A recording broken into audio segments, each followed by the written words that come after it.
pod bay doors.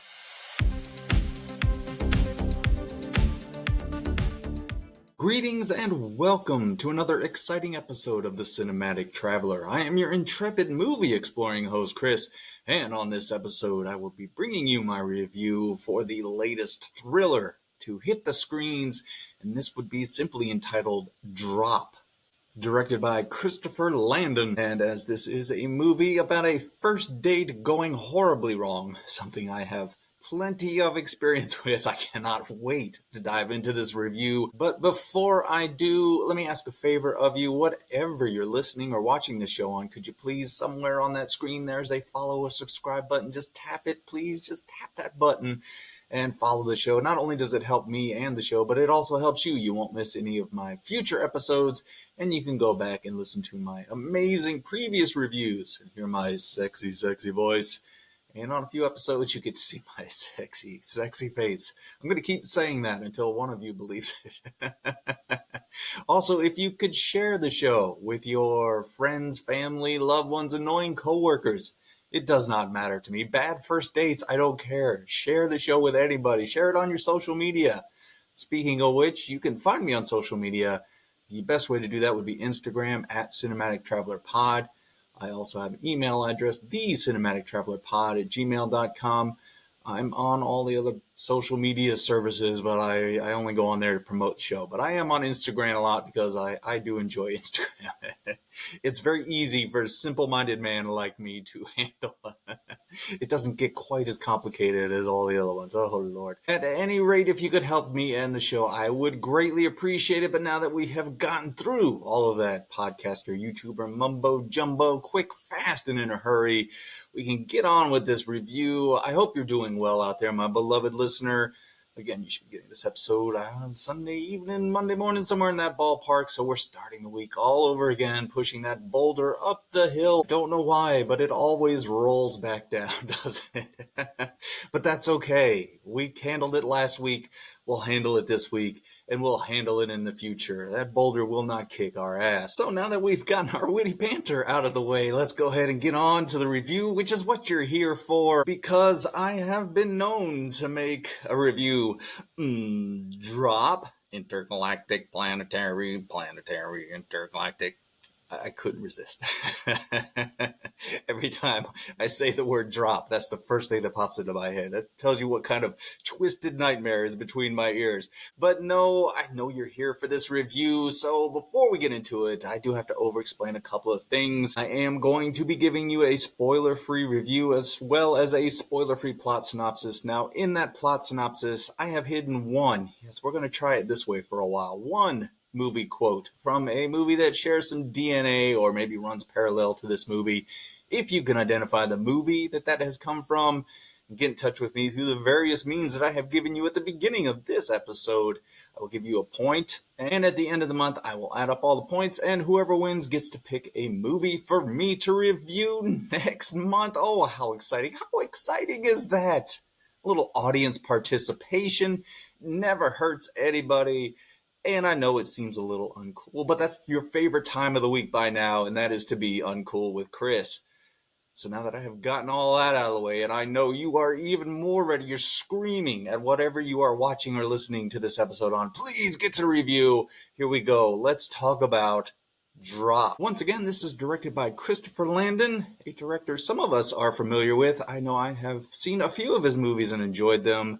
Starting with Scout's Guide to the Zombie Apocalypse. That went into Happy Death Day to You, Freaky. Did see We Have a Ghost. I don't remember if I enjoyed that one much or not. But here we are with Drop. So yeah, I've seen a few of his movies, enjoyed them. I especially like the Happy Death Day and Happy Death Day to You films. I thought those were clever twists on the genre, and they had a lot of fun with them. So once I heard that he was directing this film, I was a little interested, and having seen the trailer about 17 million times before every movie in the last 3 months, I knew that I had to find out what is the mystery in this film.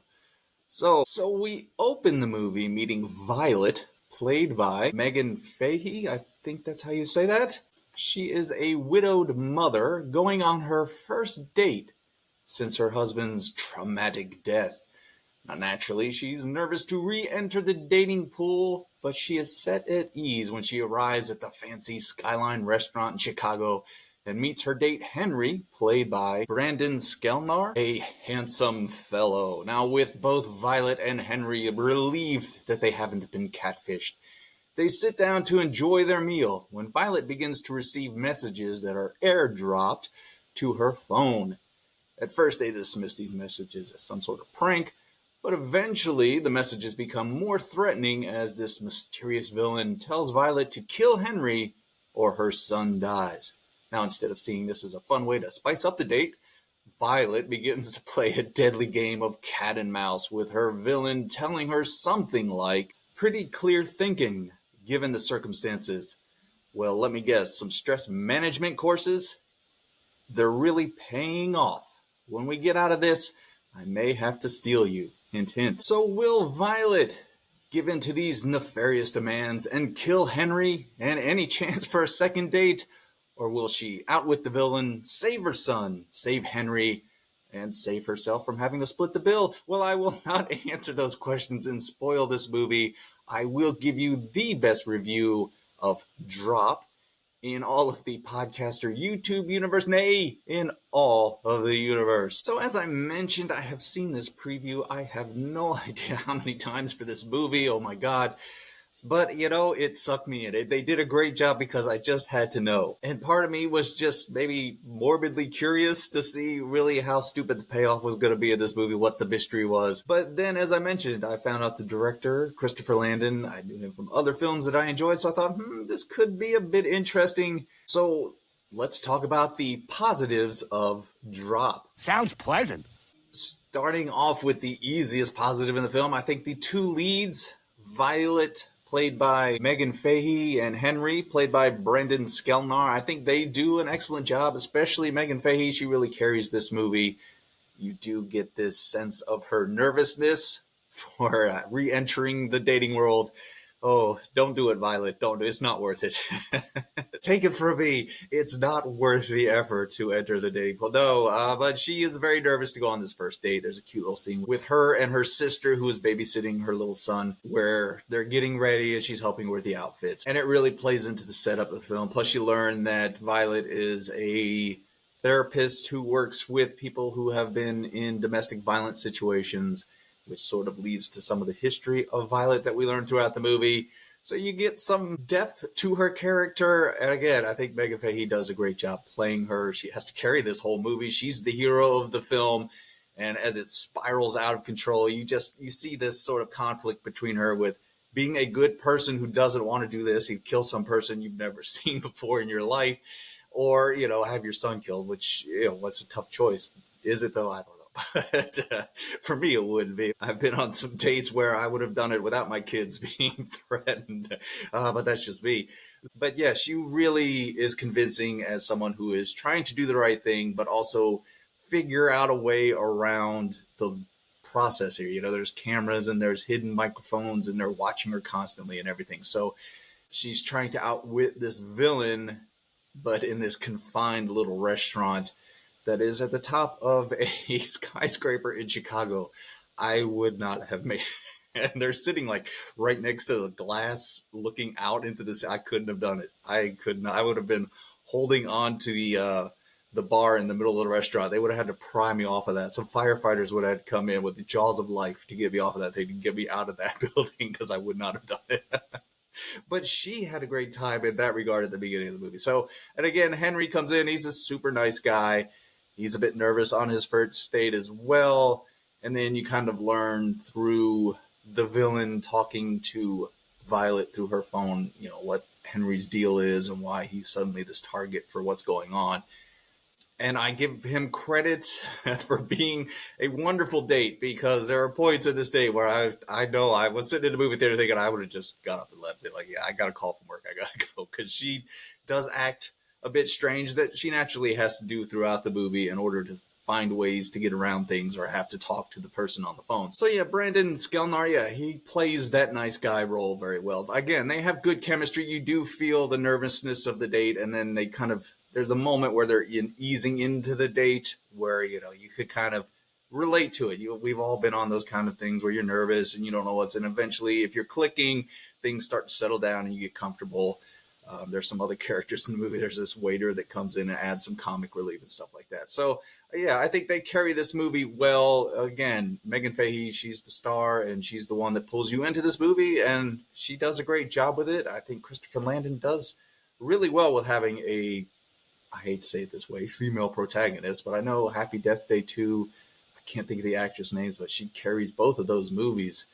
And, pulls you in. Freaky's the same way. So at any rate, again, I think these performances will keep you interested in the movie. Moving into Christopher Landon's direction, I actually really dug this film. I was not expecting it to have the look it does. It is very, I hate to say Hitchcockian. I would probably go Brian De Palma more than Hitchcockian. Of course, Brian De Palma just copied Hitchcock and did it his own way. This is Brian De Palma light, I would say. There's no boobs or gore in this film, unfortunately, but it's very stylish. It has these moments where instead of looking at her phone to see the messages, when they come in, they're on different parts of the screen as you're watching. There's this really cool thing she has to go into the bathroom, and she's in the stall, and the walls of the bathroom stall that she's in, they become the video screens that she has for her house, her security screens, so she can see everything going on. It's visually cool. There's moments where things sort of fade out in the background, almost go black, to where you only see certain characters when they're trying to figure out who the one is sending the messages and stuff like that. So it looks really good. It's all set in this restaurant, mostly until we get to the end. And I think Christopher Landon does a good job of using that environment, as well as using camera movements and different stylistic choices to keep you interested in this film. It never gets dull or boring. There weren't any parts in the movie where I was like, okay, let's get back to the film. It pulls you in. You start off with your introduction to Violet. Next thing you know, she's getting ready for the date, and boom, she's on the date, and the messages are coming, and there's where the suspense hits. So, yeah, I think overall the film looks great, and it flows very well. We'll get to some stuff at the end of the movie when I get to my negatives. But for the most part, I was pulled in pleasantly. I was surprised at how interested I was in this movie. And my final positive for the film, and again, it's one I love to go to, it's an hour and a half long. As I mentioned, it does not waste your time. You get right into the story. It moves along at a breakneck pace. You're always sort of on the edge of your seat. You're trying to solve the mystery. And then when things are revealed, then you're rooting for Violet to see if she can save her son and save Henry, or if someone's going to die or what's going to happen. So, yeah, again, it just breezes right through. And I really had a fun time watching this movie. I know I'm spoiling my final review of the film, but yeah, it was a breezy watch. But it does have some weaknesses. So let's go ahead and talk about the negatives of Drop. Uh-oh, I don't like the sound of that. I will say that while this is a breezy movie that moves right along, and it does know exactly what type of movie it is, it's not really breaking any molds here. It does have some nice style flares to it, some good performances, but this is kind of a typical movie that you've seen. I know these used to be pretty popular. I want to say maybe through the 90s into the early 2000s with like Nick of Time or Red Eye. This reminds me a lot of Red Eye, and not so much. Well, I mean, it's kind of the same situation. You got one person, that had Rachel McAdams and Cillian Murphy, where he was the threat, and they had her dad or something like that, where they were going to kill him if she didn't do what they said. It's kind of similar. That's why I kept reminding me of that. But yeah, again, it's not breaking any molds. It's tropey. You kind of know where it's going, and when you get the final reveal, it's kind of like, oh, that's who it was? Okay, it wasn't very clever. I kind of knew that from the game. Although there was one character where I thought, okay, maybe it is that person. Because I didn't mention this, they do a good job of kind of making a few people suspicious. But overall, it kind of feels familiar. It feels, I hate to say safe, but you know what's going to happen in the movie, which, that makes you have to sort of turn your brain off a little bit with this movie, especially when we get to the end. But there are points in the movie where you're like, okay, this is this is a little silly. We could have ended the movie at any point here, knowing what we know. In a real world situation, it would not have gone that way. But that's okay.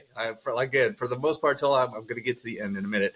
When I'm going to the end, I could turn that off a little bit. I could say to my brain, that's not what this movie is. Just go along for the ride. But yeah, you do got to turn it down a little bit. But then we get to the end of the movie. This is where the film sort of gets a little wobbly for me. You get the reveal of the villain, which again was a little disappointing. I kind of figured that's who it was early on in the movie, but I was hoping I was wrong. But then there's some monologue that goes along with that, of course, because we have to learn everything. Which, again, not horrible. It just kind of slows the momentum a little bit. I mean, it's well paced, but right then at that moment, it was like, oh, okay, here we go. We got to get everything explained to us. And now we're kind of getting into some areas that I don't want to spoil. Let's just say there's a point in the conversation between Violet and the villain where something happens, and Violet sort of gives it away. And I thought, if you would have just kept your mouth shut, the movie would have ended totally different.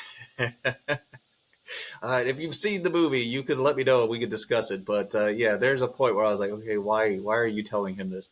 And then it sort of does something I wish it wouldn't have done. I kind of wish the movie would have resolved everything in the restaurant.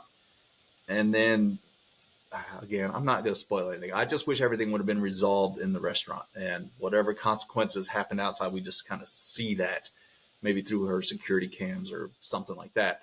But this kind of goes into an action-y type movie where she's chasing through town and trying to get to her house. There's shootouts and chases and fights and stuff like that, which is a little off from what this movie was as you were watching it. Like I said, it's sort of this Hitchcockian Brian De Palma mystery kind of thing where it's really tense and you're on the edge of your seat. And now you're just kind of in that trope of, okay, here we go. And, people can't shoot guns very well and all that fun stuff. So the end, I will say, gets a little, like I said, wobbly, wonky, something like that. But again, it kind of fits into one of those movies that I remember watching from the late 90s, early 2000s, where that's kind of how they all ended. So again, it knows what it is and it stays within those confines of this type of movie. But I wish it would have just stayed in the restaurant and wrapped up there. I think that would have been perfect.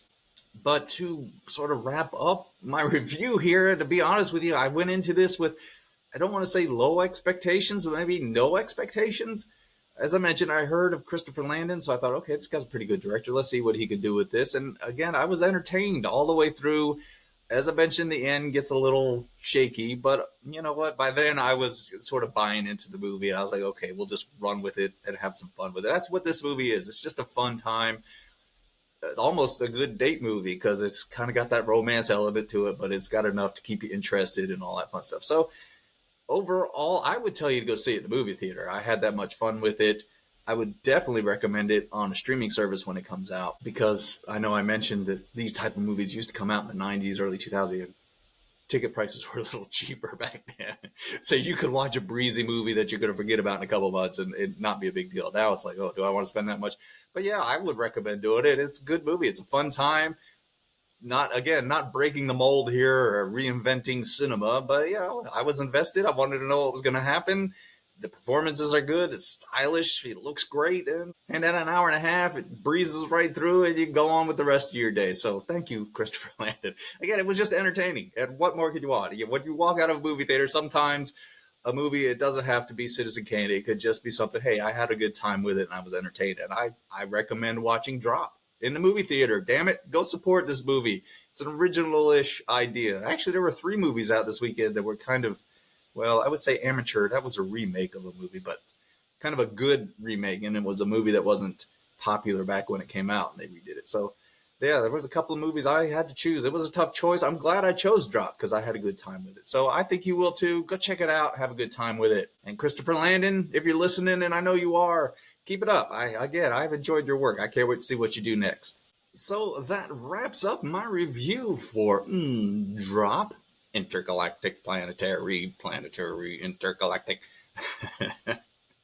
And if you're still listening, then I must have done something right. And again, if I did, please hit that follow button, subscribe, whatever button it's supposed to be.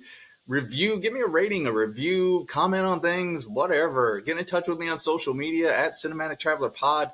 Play the contest.